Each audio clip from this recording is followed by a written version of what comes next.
Welcome back, everyone, to Desert Valley Blitz Coach's Corner, and we are super excited today, Coach, right, Josh? Yep. We got a special guest, a coach that has won multiple CIF championships.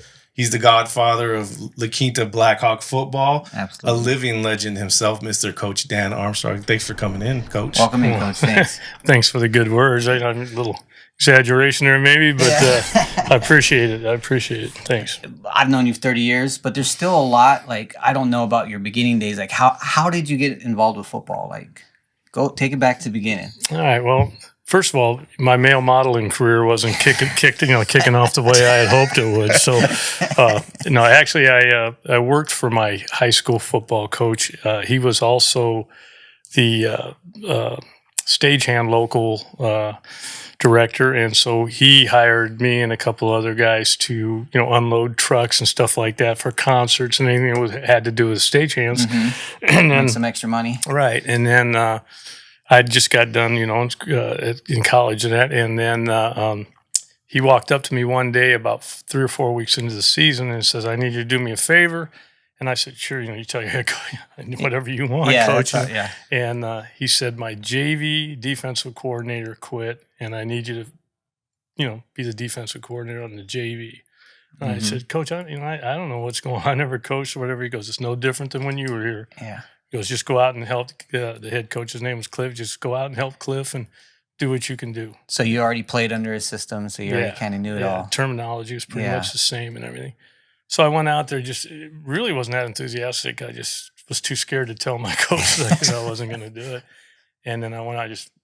We won the league. We had some exciting games and stuff. And then it was all after that. I couldn't get enough of it. That's exactly how I got started, Coach. You asked me to start coaching that first year, and I just was not going to tell you no. I was like, I'll be there. It was the best decision I ever made, though.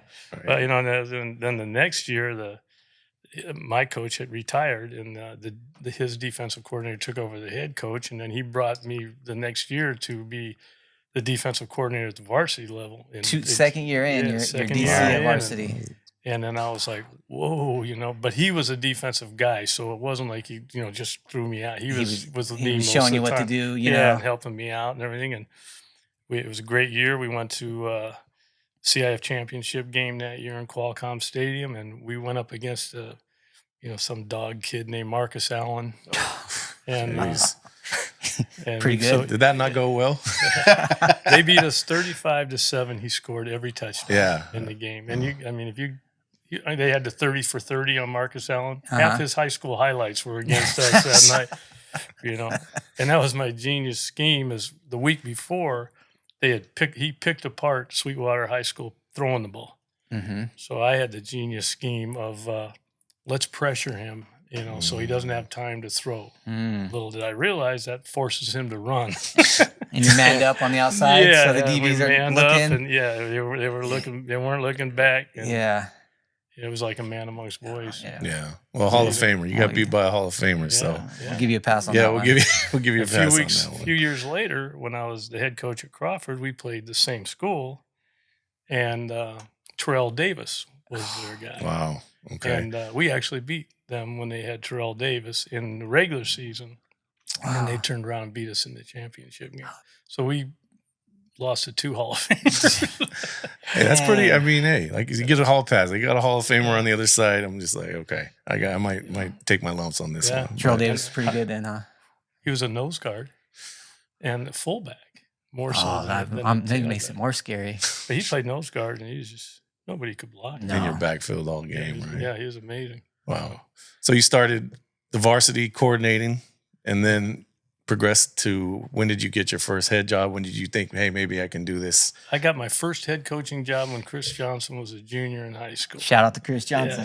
At Crawford High School. And I went over there and coached for a couple of years.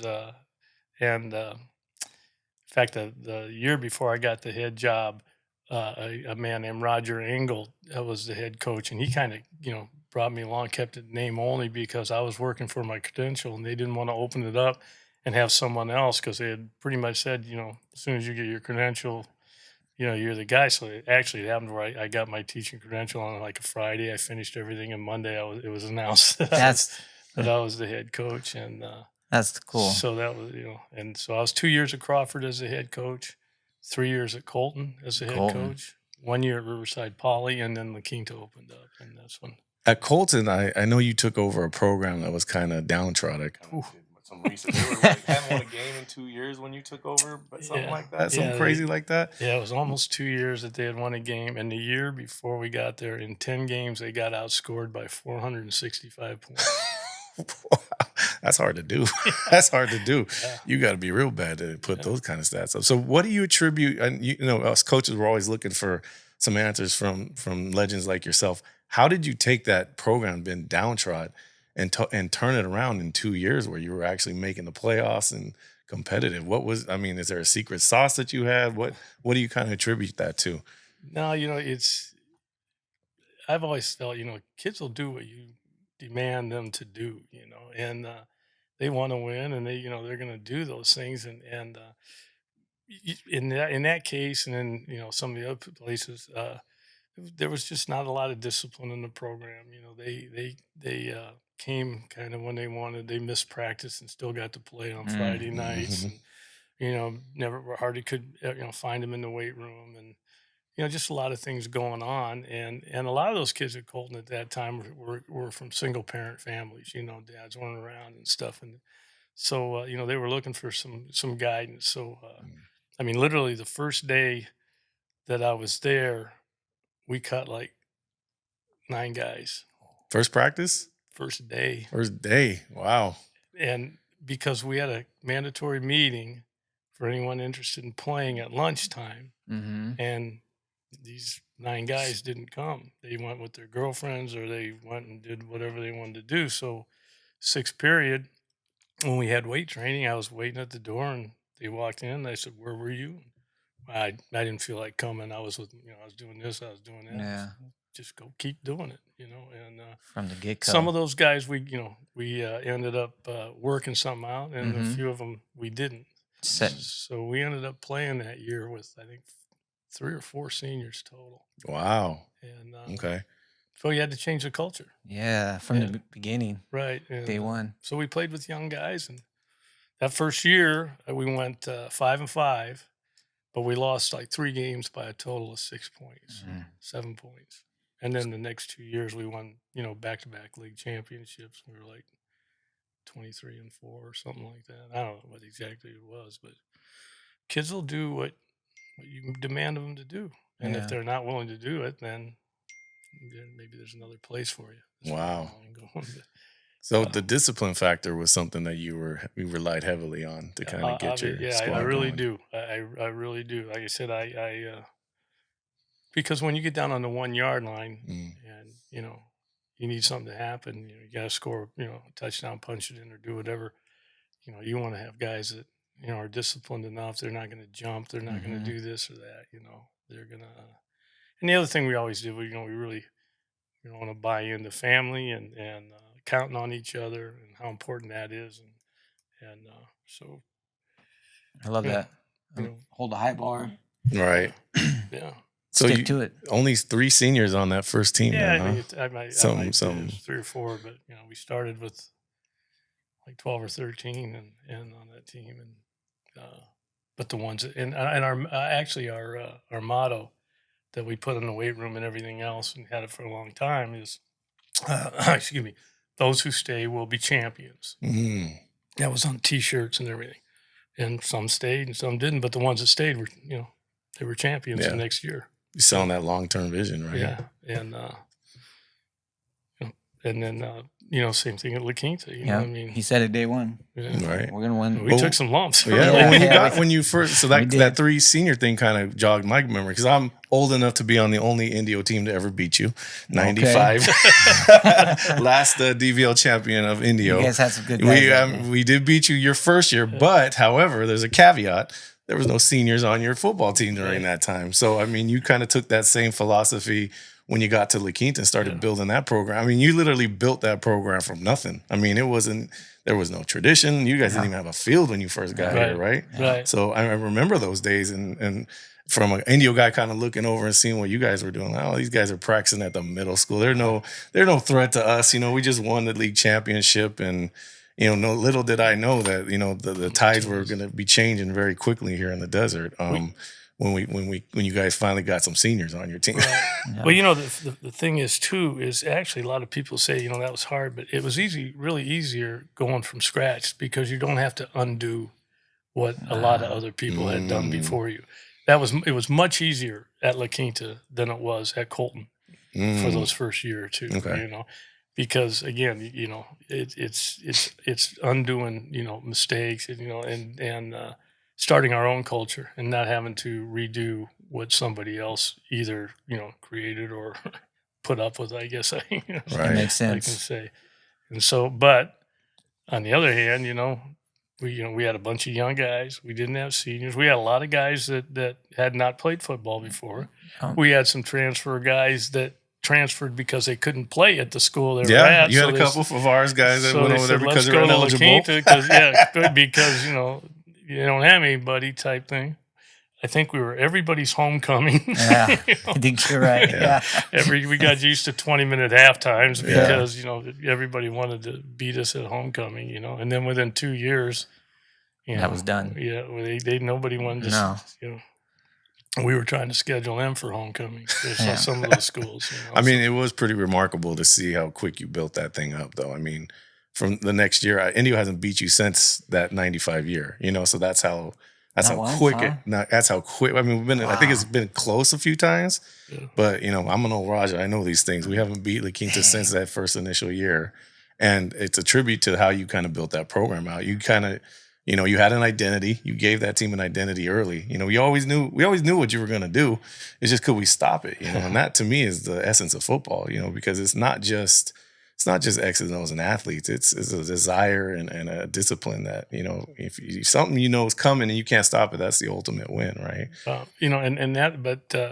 That goes all the way back. And I got some of that from my coach, but also, Vince Lombardi, Green Bay sweep. Yeah. Everybody in America knew Green Bay was going to run that sweep at the pro level, and they couldn't stop it. Yeah. And I've always said, and Josh said it earlier, keep it simple, and do a few things really well, and not 100 things half-assed. Yeah. Excuse my language. Yeah, but, exactly.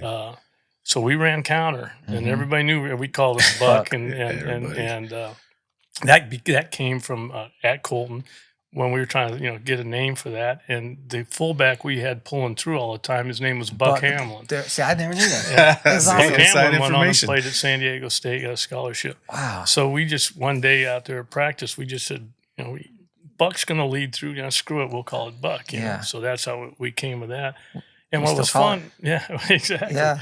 And what was fun is, after, like you're saying now, after games, when coaches would come up and say, we knew what you were going to do, and or you'd hear coaches talking, when we were doing the film exchange for CIF or something, you'd be over hearing some coach because they drew La Quinta.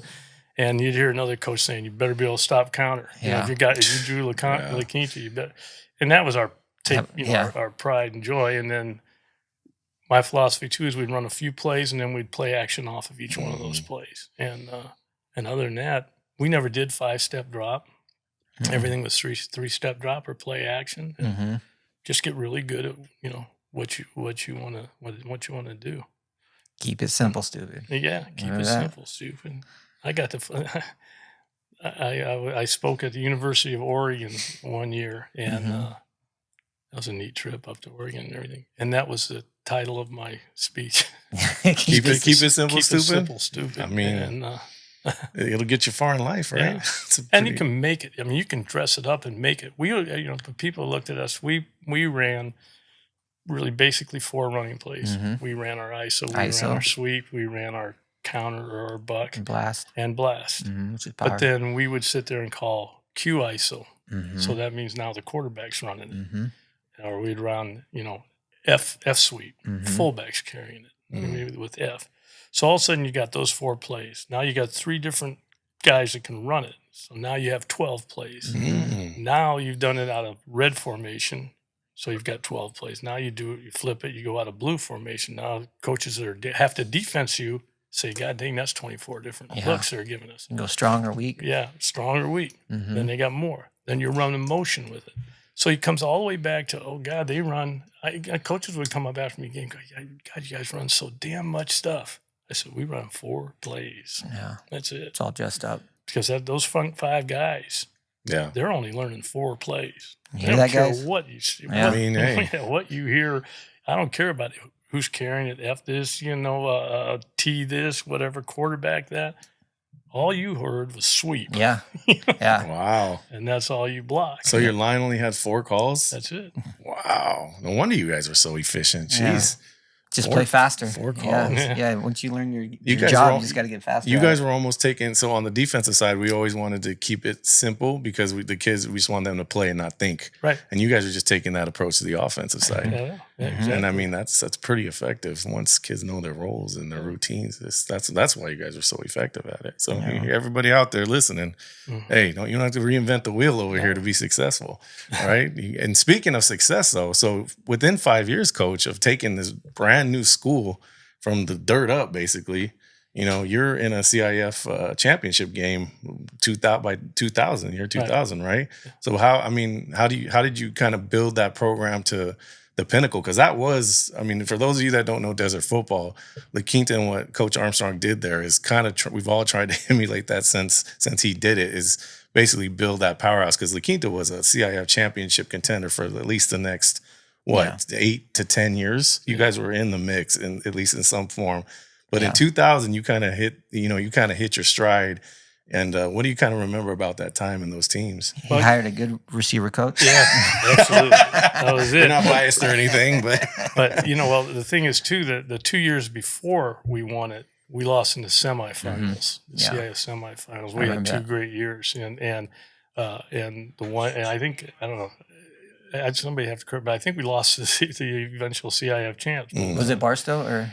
We lost to Barstow when Daniel was a senior. Yeah, we lost. But the year before that was Temescal Canyon. That's right. Temescal Canyon. And they had like 7 or 8 Division I guys or something. They were loaded. And in that game, they ran a fake punt at the end of the game and caught us and beat us 13-7. 13-7. They beat us.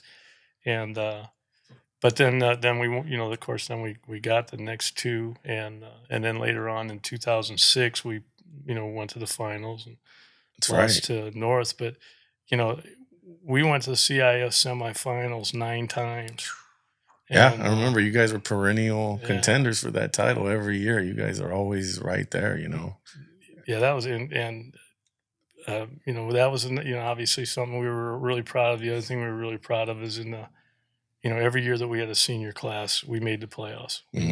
So that was something we always told the guys, don't be the class to break that streak. And they didn't want, they would talk, the players themselves would go, we don't want to be the first team. The guys to do that. So, and that's the thing too, when you're talking about it. Looking to upgrade your home?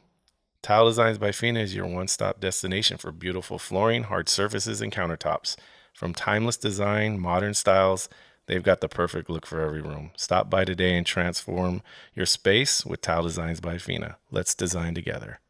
Tired of payroll headaches? iPay Solutions is your local payroll and HR partner right here in the Coachella Valley. From direct deposits to compliance, we handle the details so you can focus on growing your business. iPay Solutions, local, reliable, and built for your success. Got dirty carpets, tile, or furniture? Trust the Carpet and Tile Care Company, your family-run experts. We bring sparkle back to your home with top-notch cleaning services, reliable, affordable, and eco-friendly. Call us today. We can be reached at carpetcare.co. Phone number 760-773-5882. Earlier things is establishing tradition. And that's what we tried to do at Colton too right away was, get rid of the old and bring in some new stuff and establish some traditions. And, some of them are, I guess, kind of archaic now, but some are still there, Coach. They're still doing a lot of the same stuff we did back then. Yeah, but I saw some girls wearing guys' jerseys. That's not my Coach fault. might not be happy about that when he comes on Friday. People, you better watch out. Might need to make an exception this week.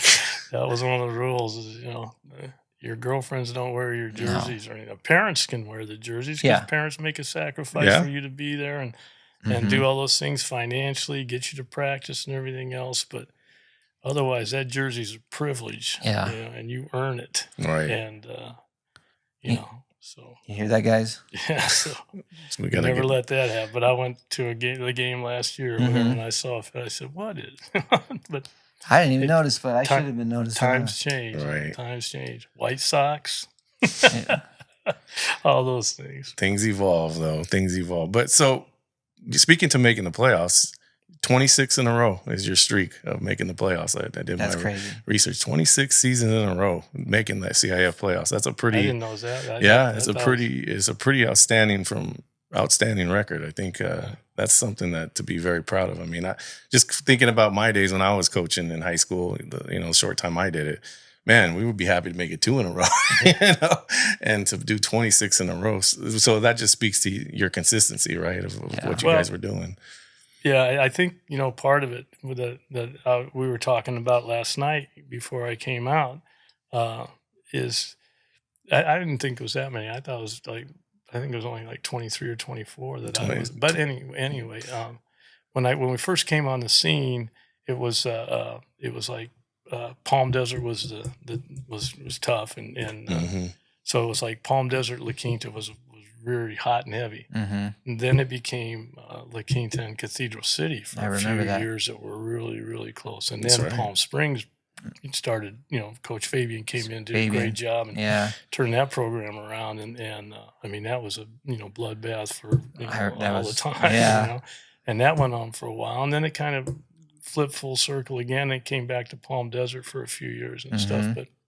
But the thing that we were proud of too is it was always La Quinta and someone. Yeah. And we all, somebody told me, and I don't know how accurate this is, of the 23 years or whatever that happened, we won, a lot of league championships, but somebody said 18 of those 23 years, it was between us and somebody. Wow. For the league championship. So that was, something to be proud of too, but I wish we had won more. Yeah. Right. I wish we'd have won a lot more. Like you said. We obviously made mistakes at times, but it was fun to, I think we took it for privilege because there was a stretch of time La Quinta didn't make it. It was like, what's happening? Yeah. Right after you left, it looked like they might be going the way of Indio, a great power that kind of lost their way, and then in the last couple of years, I think we were able to kind of got back to the La Quinta roots, running the ball, playing some defense, and they're kind of back on the scene now as one of the powers down here. So I think they've kind of returned to their roots, which are obviously I get to see them sometimes, when it streams back in Ohio and stuff, and I like they run that toss power. I like the one with the quarterback leads up. I love that too. Yeah. Well, that's the thing too, is some programs, quarterback's kind of a little bit of a prima donna and stuff. No.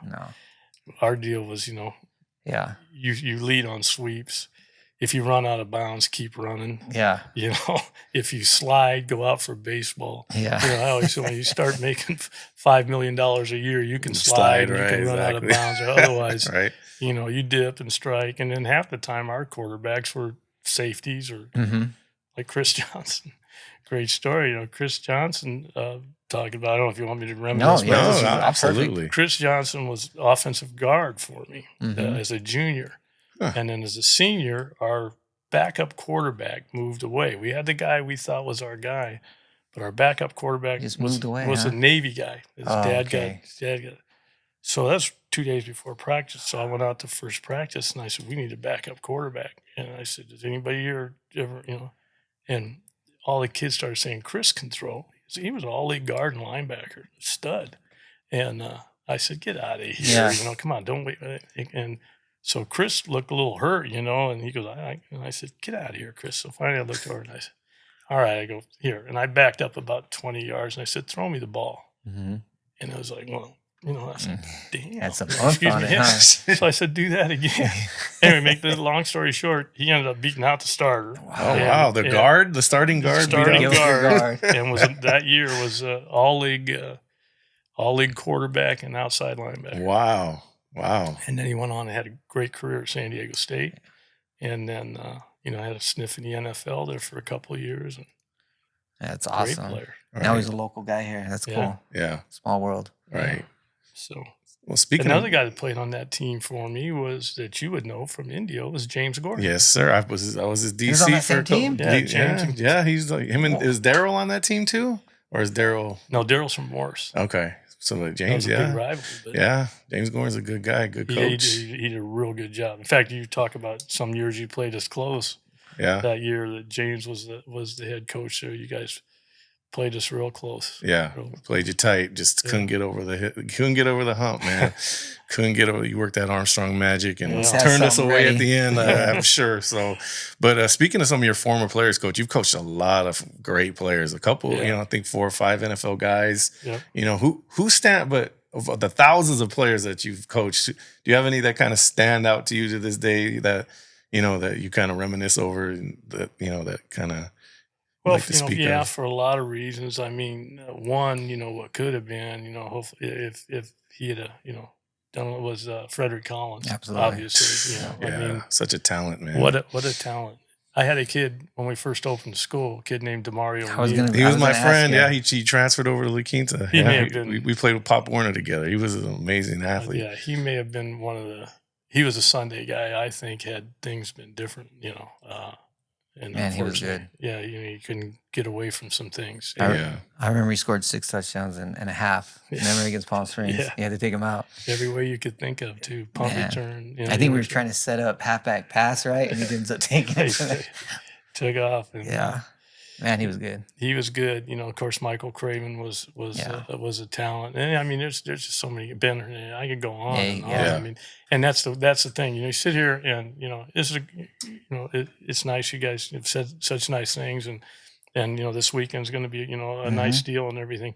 But I learned real early that great players make great coaches. Absolutely. And crappy players get coaches fired. And so, absolutely. So I've been on both sides of that one for sure. So, it was the perfect storm. I had a great coaching staff. And it was at a time when, at La Quinta, new school, we could hire teachers and be on campus. Coach Gadd came in and all, some of the other coaches that we had. So I had a phenomenal coaching staff. I had a very, very supportive administrative staff, and then we just started getting some guys, I mean, starting with that, even within a year or two, and then all of a sudden, we started getting, of course I'm biased, but Daniel Hector Nunez, and again, that list can go on. Mike Havens, Mike Havens, Oregon State. And then all of a sudden, once we started getting a couple guys, signed, then of course colleges started saying, "Where'd this guy come?" And this colleges started coming in. But the most amazing thing was the recruitment of Michael Craven. I mean, that was insane. Every day, everybody wanted him, huh? Yeah, I mean, Michael, I can't count how many offers he had, but every morning I'd come in, they'd call from the front desk and say, Rick Neuheisel's here and wants to see you. Bobby Bowden and the entire Florida State defensive staff came to our Wednesday night practice. Wow. And, see, I didn't even know that. That's crazy. Yeah, it was. Then we went over to the house and Bob, for his home visit. Here's Bobby Bowden.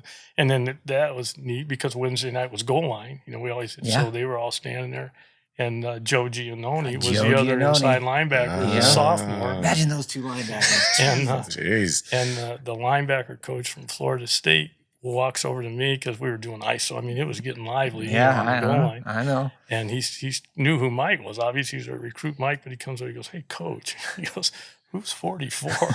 And I said, "He's a sophomore." He goes, he was writing as fast as he could write, And so, like I said, and then it's no mystery. I mean, some of that, shadow opened up, and we started losing some guys, and got a little thinner. Yeah, and our boundaries changed a little bit, and some feel we got too many high schools out here now. It feels well, that's an ongoing discussion on this show. We may have too many 11-man football teams at the moment. We're all fighting over. We're all fighting over all the kids because there's not enough. But that'll kind of play itself out as the season goes on. But I mean, speaking to all those great players, Coach, you had a great run. 26 in a row. What kind of things do you attribute that great run to in terms of was it practice? Was it having the administration help? What is it? Well, they said they said, what's the old saying? It takes a village to run to raise a kid. Well, it's kind of the same thing. It's all of that. You got to be able to count on your administration, to help when you need certain equipment and stuff like that. I had some great administrators, that would, help us find ways, and the kids were, another thing, our kids, we did fundraising, to have the program what we wanted. And we told the kids, this is your part. You need to raise, raffle tickets for that old bug or something, you need to sell. You had to sell ads for the program. Yeah. And if you didn't sell ads, you didn't get your pads. Wow. And okay. And we enforced that. Would that fly today? Could we even do that today? What happened? It was interesting. There was a lady who actually worked at the district office, and she called me on it one year, and she said, "You can't do that. It's a public school. It has to be provided for them, and he's not going to sell those ads." And I said, "All right, fine. You're right."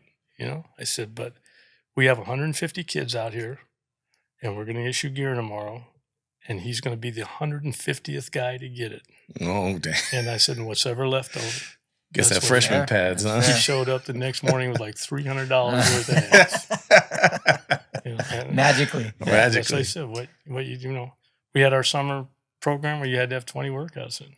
If you got 19 in, you didn't play. Wow. And because we'd give them like 40 days to get in 19, or 20, so it wasn't exorbitant. It wasn't such a deal, I took the sun bus. I got there. It's fine. Yeah. Yeah. And we had a kid one year. I think I'm crazy, but his parents were on vacation. And they flew him home to his aunt's to get his last two workouts. I love that. So I mean, it's just a testament to what you built, though. People really bought in and wanted to be there, right? And that's the thing. It got to where you didn't have those problems because. You gave them 40 some days. There was guys that were there 40 days. Mm-hmm. Yeah, the gym was open. And that's how you win. Yeah, is you start getting a whole lot of guys on getting 40 in, or 35 to 40, and very few guys wait until the last day to get their workouts in. Yeah, and that's part of building the culture. Right. Yeah, everyday culture. And that just flows into practice in the summer, and you're already off to the races. All that. Yeah, it was so much work already put in. They wanted their. If you were an all-league player or better, you got your picture on the wall. Yeah. And they wanted their pictures on the wall. Still there. Yeah, I mean, got to get some respect, right? Yeah, the scholarship row and all those things. The locker room. Our locker room was pretty sweet. We put a lot of things into the locker room. All those little things. Touching the wall when you go out and the sign. And just like a lot of colleges. Yeah. So you just built that tradition, right? Yeah. That was part of it, just adding to it every year, right? Just you're part of something that's bigger than you. And especially as you got longer into that streak, right? It's like you said, they just don't want to break. They don't want. They're going to come to that extra practice because they don't want to break that streak, right? Be the team that breaks it. When I play, at high school, Coach Gadd and I played together at Kearney High School. Coach Gadd. Yeah, and he. He can tell you, Kearney had the same thing. We had a record at that time of winning the league for like 14 years in a row. We won the league. Oh, before you got there? Yeah. Well, as you were part of it. As we were part of that 14 years where Kearney won the league. And he can tell you, we were just in the locker room.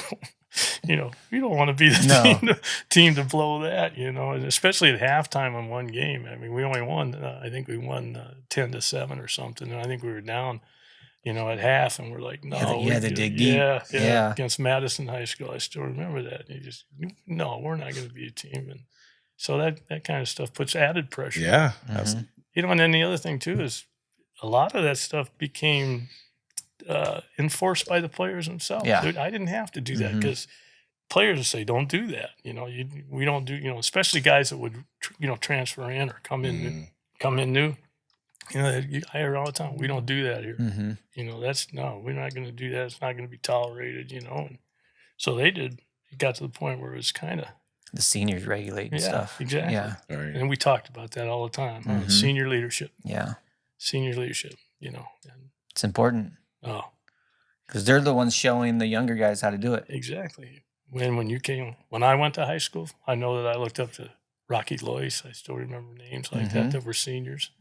And I still remember that. And I hopefully, some guys when I was a senior, looked up to me. I don't know. But, it's just rite of passage. Right. Doing it the right way. And it kind of just, it's a self-fulfilling prophecy at that point, right? It just keeps on rolling through. You're kind of known for your discipline, hard-nosed football, your defense, you run the ball. What do you think of today's game? I mean, I always like to ask the coaches who have been doing this a while, because our game has changed, even at the high school level. They've put restrictions on when we can hit now and how long we can hit, and going full gear. And I know those are some things that you didn't really have to deal with. What are your thoughts on those, on the way the game has kind of changed in recent years? Well, I honestly believe, some of the things are good. I mean, there's no question there's an issue with concussions and things like that. And so, just because we did it that way doesn't mean it's always the best way. But I don't think there is any substitution for toughness. Yeah. You can't coach height. You can't coach speed sometimes all the time. There's a lot of things you can't coach, but you can coach toughness, 100%. And I remember, and Josh can attest to this, we'd be in practice and we would run the same play. Yeah. I'd say, do it again. Do it again, yeah. Do it again. Do it over until we get it right. Yeah, and we'll be here all night until we get it right. Now, it's coming back to you're having flashbacks. PTSD coming Here in. We go again. And do it again. Of course, in the scout squad defense knew the play was coming, so then they'd be scout squad All-American. All-American scout squad. Corners crashing in. In fact, Centennial has a great program, Corona Centennial. Oh, yeah. Matt Logan's a good coach, and I went one time and I talked to him. And I used to get mad sometimes when I'd say run it again, and then the scout squad guys, would go flying to the play, and screw it up.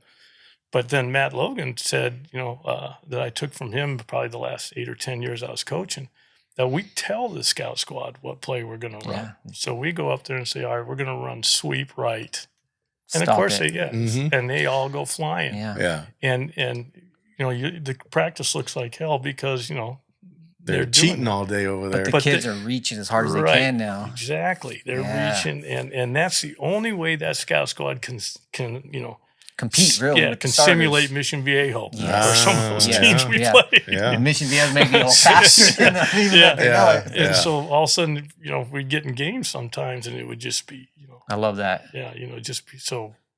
I got to the point where I said, I don't care if they know the play or not, and then we always got to the end of the practice where I said, okay, 3 perfect plays. Practice is over as soon as we run 3 perfect plays. Sometimes that took 30. And we could be there all night. Wow. Yeah. Okay. But, 3 perfect plays and we'll get off the field. Perfect. They got to be perfect. Like everybody got to do their job. And then there were days where it come out and, maybe took us 4 plays to get 3 perfect plays. That's a wrap. And we said, we're good. We're ready. I loved it. That's great, man. That's great. The transfer portal thing. Yeah. That's something that you didn't have to deal with as a coach. Do you think, because nowadays it seems like it's more coaches are catering to their players a little bit more than we had to back in the day. How do you think your style would have had to adjust to the transfer portal and the ways things are kind of going? Well, it's funny because, we were accused a lot of time. People were saying, oh, Quinta's getting these transfers and all that kind of stuff. We never recruited a soul in anything. The thing that if we were guilty of recruiting, the thing that was attracting him was who we were playing. Guys wanted to play Mission Viejo and St. Bonaventure. And people said I was insane for scheduling those teams and whatever. And our win-loss record maybe could have been better, but it made our guys ready for league. When you play that non-league schedule, and as a player, if you're a good player, you want to play the best. And you want to get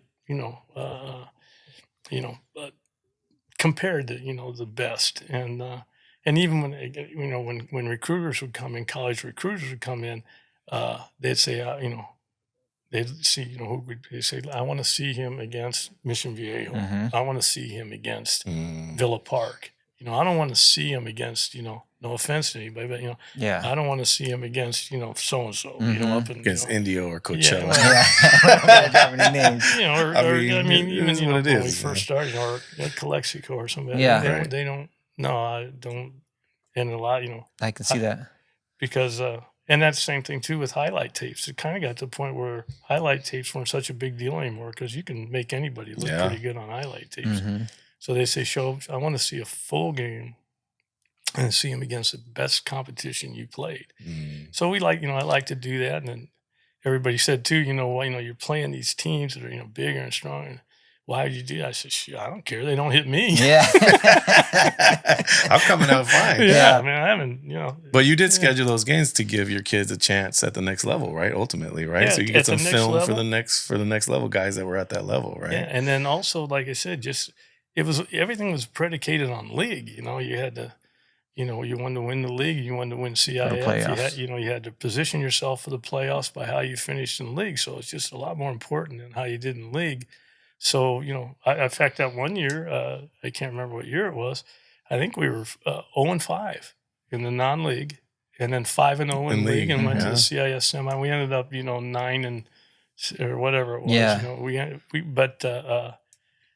And we won the league that year, fairly handily after we had gone through murderers row in the preseason. Right. I mean, and that 1 year I do remember. Even I at the end kind of said that probably wasn't too smart. A little beat up coming into the league. It was murderers row. I mean, it was baton death march. So you live and you learn. Only four tough games and schedule that easy one right before league. Yeah, or try and get in the middle of that somewhere, But it was quite an experience, I can tell you that. Yeah. A lot of fun. Well, speaking of fun, we'd be remiss if we didn't talk about Friday and what's coming up this Friday.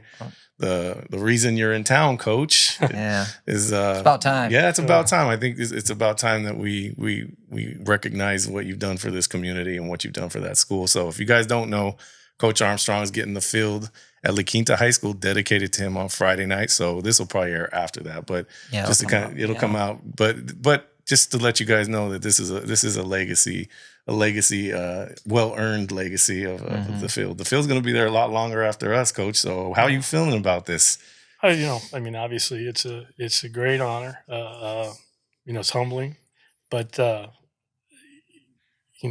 same thing I said before. There's so many people responsible for that.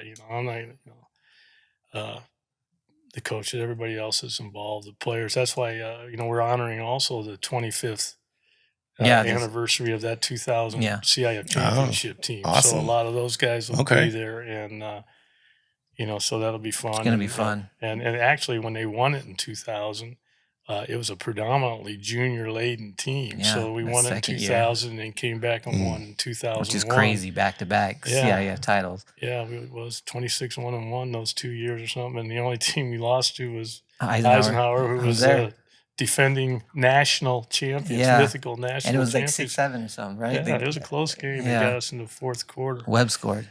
My guy. Yeah. Yeah, and that's fun too.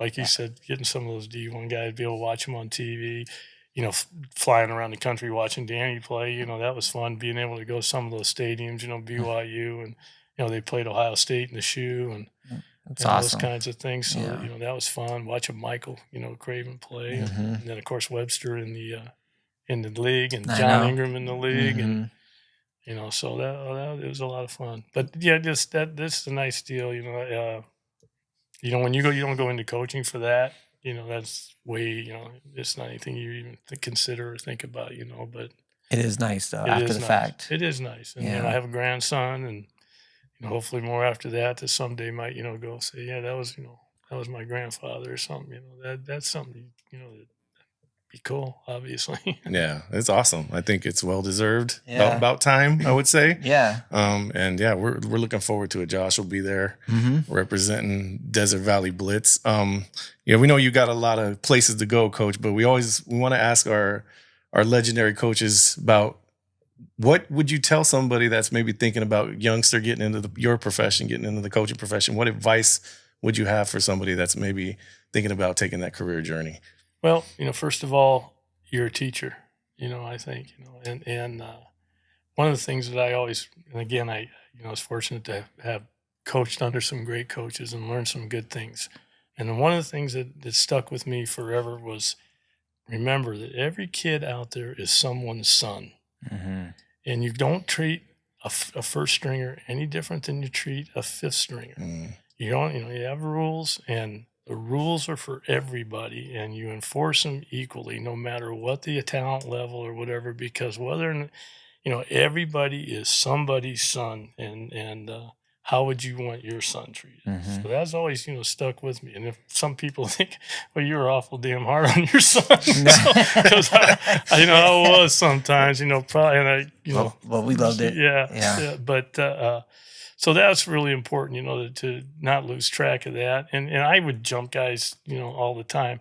But, I was the first guy to yell at them, but I also tried to be the first guy to pat them on the ass and make sure that they knew that, I loved them, and, we're going to, it would be better tomorrow, and that kind of stuff. I didn't have a lot of rules, but the rules we had, we enforced, and everybody had to abide by them. Yeah, everybody. And I mean, like I said, the other thing I learned was, there's some tough decisions in coaching. I mean, there really is. And there's times when, how do you discipline, or how do you do this?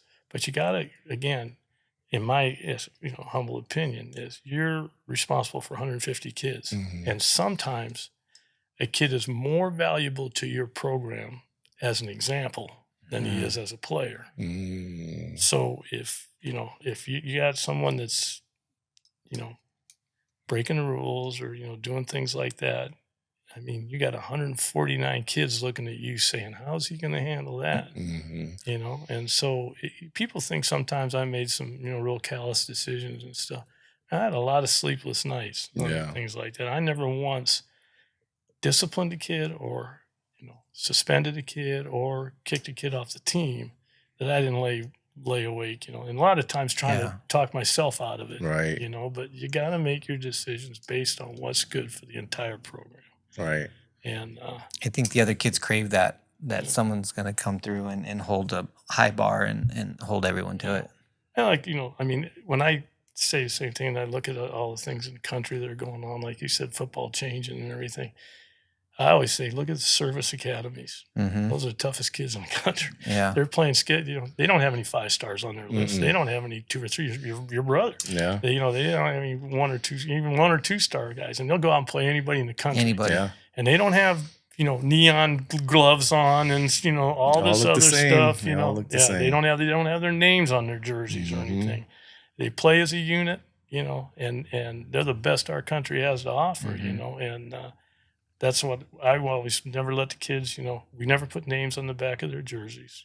They couldn't wear all these armbands like everybody wore white socks. And the only thing that makes you stand out is that number on your back. And when a coach comes across the field after the game and says, "Who's number 48?" Right. That's when you know you've played. Yeah. Quit worrying about how you look. Just worry about how you play. Yeah. And I think Quinta embellished that, for a long time. Yeah. I love that. And they seem to getting back to that. I think you're starting to see your influences a little bit more heavily on the team. Oh, it's still there. His influence is still there, 100%. For sure. Well, Coach, you're a living legend, man. We're blessed to have you on the show. My wife might want to hear that. We'll cut that up and send it to your wife. But we're blessed to have you on this show. You've been a role model for thousands of kids in this valley, and I've never played for you, but you've inspired me and a bunch of other guys that never even really met you. So we're happy to have you on the show, and we wish you the best of luck. And awesome. Friday night, we just want to congratulate you on that stadium, and thanks for coming in. Well, I appreciate you guys having me. It was good. And as I said, wasn't always right, but try best, and you learn from it. And I think that's the other thing in coaching. Coaching is a nonstop learning experience. Yeah. And the first time you start thinking you know it all, you're going to get your ass handed to you. Yeah. Yeah. So that's what I'm doing now. I'm trying to still learn. Constant learning. Well, you will. Yeah, I am. If you're not learning, you're dying, right? Yeah. It's just like being a parent. Yeah. There's no manual. Gotta just get up every day and learn the lessons that the day is teaching you. So, well, Coach, thanks so much. Right. It was great. You were awesome. We'll be looking forward to celebrating with you on Friday night at the stadium. I appreciate having me. All right. Well, if you guys found some value in that, you guys know what to do. Like, subscribe, and follow, and we'll see you next time on Desert Valley Blitz.